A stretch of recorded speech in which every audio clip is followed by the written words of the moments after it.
What if I told you there was a map to a more fulfilling life?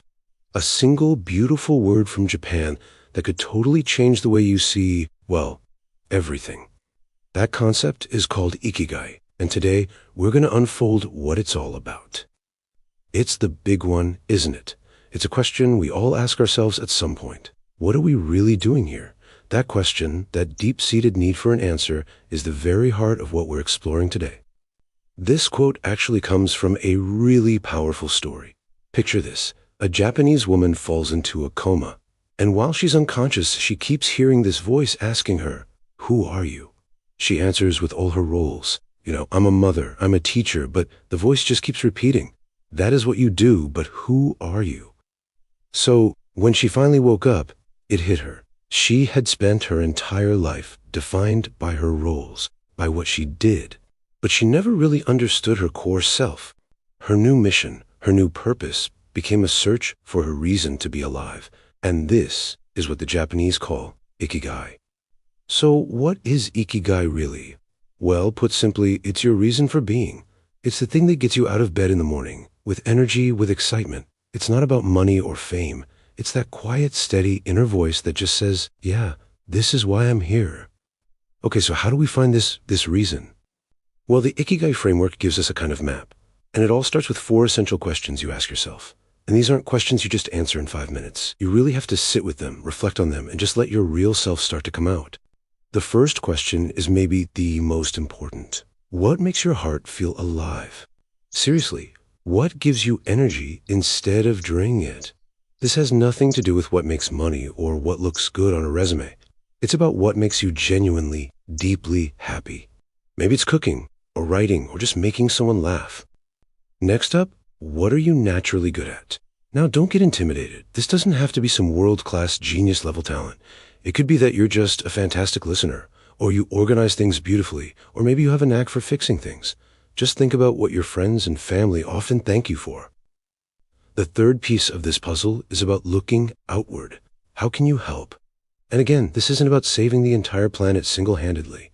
It's about seeing a need right around you, in your community, in your family, your neighborhood, and using your unique gifts to make the world just a little bit better. And finally, let's get practical. We all need to survive, right? This question connects your purpose to a stable life. How can you do what you love in a way that also feeds you and supports your family? This isn't about chasing millions, it's about finding a purpose that's sustainable. So, how do these 4 big questions build on each other? Well, they come together in what's famously known as the Ikigai Venn diagram. It's this really popular way of looking at it that provides a visual map showing how all these different parts of your life can connect and overlap. Think about it like this.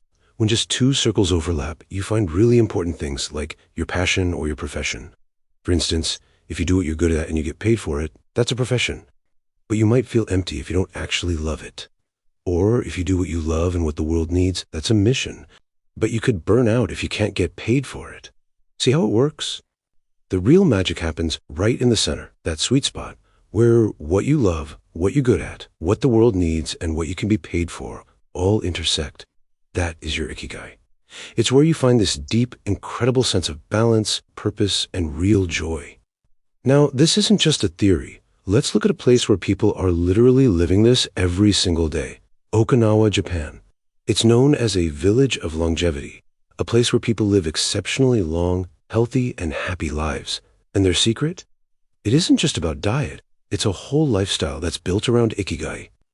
And this just brilliantly illustrates their philosophy.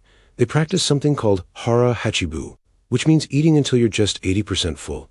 They're constantly moving, not by going to the gym, but through things like gardening and walking. They nurture their moai, which is like a close-knit social support group for life. And crucially, they never, ever retire from their purpose.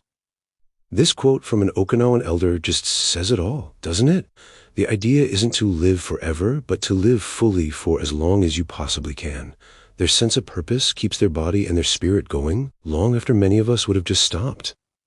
And this is the key difference right here. In the modern world, retirement is often seen as a full stop, an end. And for a lot of people, that leads to a real loss of identity. But in Okinawa, they might stop a full-time job, but they never ever stop living with Ikigai, whether that's through music or fishing or tending to a beautiful garden. Okay, so this all sounds amazing, right? But how do you actually start? Here's the thing. Finding your Ikigai isn't about just sitting around and thinking. It actually comes through action, through movement, and through exploration. Here are a few things you could do, like right now. Think back to your childhood joy. Before the world told you who you were supposed to be. Notice those activities where you get into a state of flow and completely forget about time. Pay attention to what people compliment you on. And most importantly, give yourself permission to try new things without any pressure. And please remember this. You do not have to change the entire world. Your Ikigai doesn't need to be some grand earth-shattering mission. It just has to be true to you. I mean, even if only one person smiles because of what you do, your life has profound, incredible meaning. I want to leave you with one final powerful story. There was a young man who watched his grandfather pass away filled with regret. And his grandfather's last words were, "I waited my whole life to live, and I ran out of time." That young man promised himself right then and there he would not make the same mistake. He started living more that very day. That story is a reminder for all of us not to wait. So the question isn't, what is your Ikigai? Not right now anyway. The real question is, what is one small step, one tiny little action that you can take today to move just a little bit closer to it? Thanks for joining me.